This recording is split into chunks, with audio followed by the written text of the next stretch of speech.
So we know e-commerce is a worldwide thing, and Magento is a big part of e-commerce, and it has a huge ecosystem. So we've heard from a Magento extension developer, we've heard from a clothing social media expert, and so now let's hear about cheap sheds. Krisztian. Thanks, William. Hello, everybody. Good evening. My name is Krisztian Panczel, and I'm here today to share with you the story behind the online retailer Cheap Sheds that I co-founded with my wife back in 2008. And most importantly, why I'm here is that I hope that you will learn something from my story that will inspire you, that will, when you go back to your startup, that will make you feel inspired to get out there and really do things and just see what's possible with, with an eBay account and the Magento store and perhaps an M2E extension to hook the two together. So, yeah, online retail is an incredible opportunity for existing retail businesses that have been selling for some time, and now they've been able to tap into the online retail space and really leverage on that. That's a no-brainer. However, on the other hand, I'm just here to really talk about that online retail is also an incredible opportunity for startup businesses, even for bootstrap startups, even if you don't have any money to rent a warehouse or to put into inventory or anything like that. And I personally certainly belong to the second group of people because I didn't have any money when I got started. And just a little bit of a background myself. You must have spotted the accent at hello. I wasn't lucky enough to be born in this beautiful country. Instead, I was born in Hungary, in Central Europe, where life isn't exactly the same that we get to enjoy here. I didn't stick around for too long in Hungary. I didn't like the oppression at all, and left the country as soon as I could, right after I finished university, and ended up here in Australia in 2003 with my girlfriend Maria, who became my wife since then. And yeah, we didn't have anything when we arrived. Literally, we had 2 backpacks between the two of us and less than $200. And all we had basically is a massive list of challenges. Things like we didn't know how long we would be able to stay. We didn't have any money. We had $168 when we landed in Perth. We didn't speak English at all. Just hello and thank you, basically, literally. And we didn't know anybody. So you might be wondering, why did you come then? And the simple one-word answer to that is opportunity. And we never, ever looked back ever since. Getting started was a little bit rough, quite rough, actually. We had to take on all type of laborer jobs while we were learning English for 4 years. You can imagine getting out of university and getting into picking potatoes and stuff like that. It wasn't fun. And yeah, after that, for about a couple of years, our English was good enough, so we did office type of administration work for 2 years. And by 2008, we got ready to start our own business because basically we realized that it didn't matter how hard we worked, we would never get a proper job without overseas qualifications and migrants. So what happened, we came to this realization we had to do some type of a business, but obviously we come from a country with a communist background where business isn't really something that is supported or exists.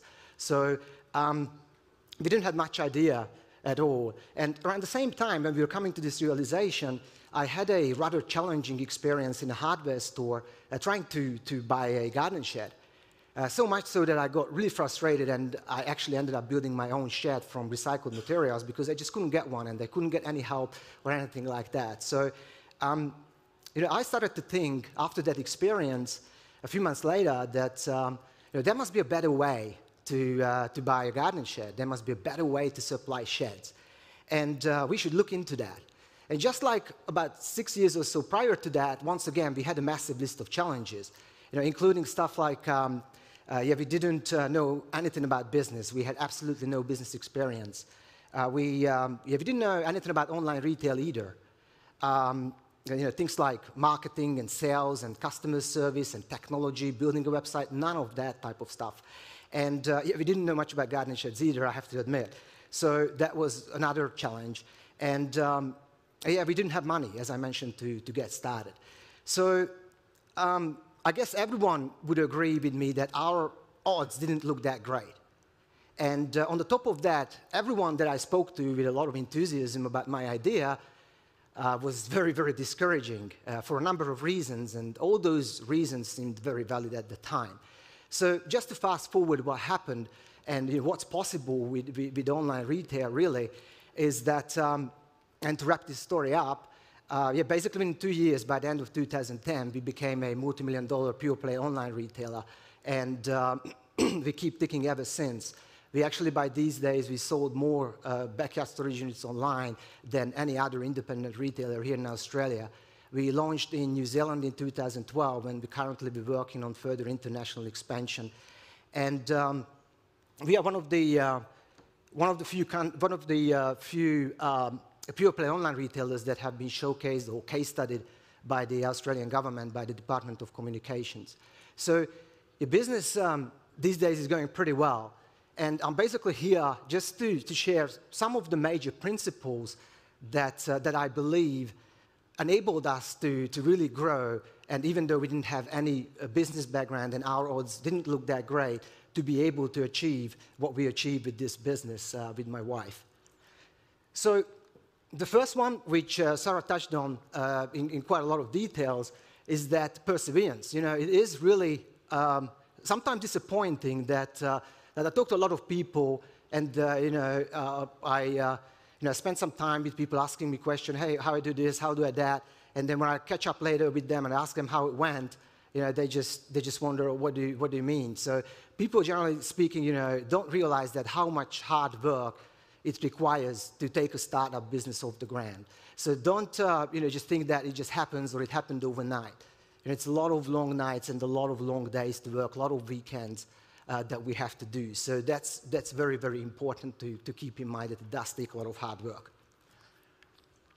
And research, I don't know what happened to the text, but don't just expect to just follow your passion or just pick the product that you like. Don't just expect that to go well. When I started looking to garden sheds, I went on and did a lot of research, literally for weeks and weeks. And these days, there are a lot of awesome research tools available out there, things like Terapeak, which tells you, what is being sold on eBay by sellers. This before eBay and before online marketplaces and tools like Terapeak, they just didn't even get close to be able to see what other people are selling, who are those people, how much they are selling for. So, tools like Terapeak and Google Trends just really give you such a great understanding of what any particular product is selling on the internet. So definitely utilize that as you are going through your startup process. And the right platform, I apologize, I exported my slides from Keynote into PowerPoint, and they actually look a little bit odd. The right platform, and once again, Sarah talked about that as well. We went through 2 platforms before Magento ourselves. We lost a lot of money with changes, because usually when you have a platform and you have to change it, then it usually happens in your busy times when your platform cracks.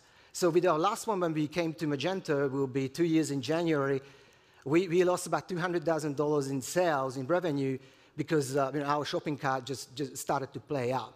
So I assume that most of you here already realize that Magento is probably the platform that you might want to look into, because it's definitely been absolutely amazing for our business.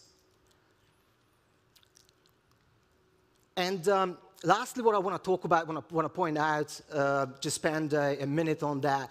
Marketing is extremely important. I talk to a lot of startup businesses, particularly in e-commerce, and they just based on what they tell me, I have a bit of a sense of they're moving into a niche without really being enthusiastic about it or really wanting to get in and do great things. If that's the approach, then it's not even really worth doing. So when we decided that we go into the garden shed niche, then we had the goal of revolutionizing the whole industry. Just as a result of us being the player in that industry, everyone, regardless if they purchase a garden shed from us or from our competitors, will have a better experience, because we'll stretch the limit. We'll put the bar very, very high, and the competition will be somewhat forced to follow to a certain degree. So as a result of our business, our startup that we worked so hard for, everyone purchasing garden sheds in Australia and New Zealand and ultimately around the world will have a better experience. So just real quick, I want to mention something that worked for us very well, and this is something that the government case study was going on about quite a bit, is that I heard somewhere, I actually heard it from Zendesk, a customer service software company based in San Francisco, that every customer that contacts you, there are 4 others that looking for self-help. So not all the customers who want some information about your services or products actually contacts you. So we created a help center or a learning center or whatever you call it. And we since then produced like 200 professionally produced videos and a lot of content. So we've got all the help that we can get for our customers in our help center under resources. So that's something that worked extremely well for us, and the investment that we made into that content years and years back have been just keep ticking and ticking and ticking. So nothing against AdWords or paid advertising. We do that obviously as well, but all the investment that we made into our content and our videos, they just keep bringing us return, ongoing. So that's something that worked for us extremely well, and just feel free to go to cheapsheds.com, check it out, and see how you can implement it in your own niche. So that's what I had time for today. Thank you very much, and if you have any questions, I'm very, very happy to take them. So we have a couple of minutes here for questions for Krisztian. This is an event that it's not small, but it's also not huge. So you can find any one of our speakers at the party. I'm sure they're going to be there drunk by midnight, right? Absolutely. So, questions now for Krisztian? Anything top of mind? Anyone? Question? Right there. What did you find was the biggest challenge about growing so quickly, and how did you address that? Well, we had a lot of challenges with the platform, and we just addressed that, doing a lot of seed research, and that's how we come across Magento and really tested by the second change with our third platform. We just really tested that to make sure this is a solution. If we invest into going over to that will serve us for a long time to come. And probably the next one would be really building a team for a growing business. That's always a challenge. Does that answer the question? Oh, wait.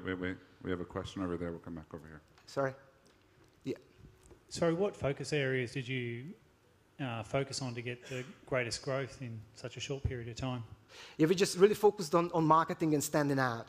So we just really had that belief that we don't just want to be another player. So as I mentioned, online retail creates incredible opportunities, but on the other hand, the barrier to entry is pretty low. I could enter the market with not even having anything. So basically, just focus on marketing to stand out and do things differently.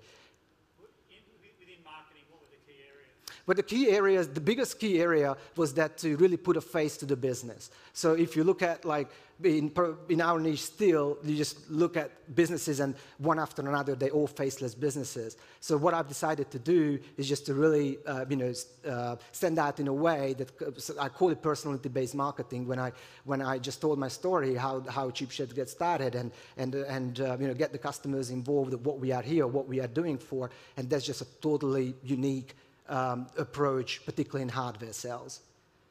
I hope that helps. We have time for one more question. One more question. Okay, so how did you go from deciding that you're going to sell sheds to actually selling the very first one? In terms of actual sales? Yeah.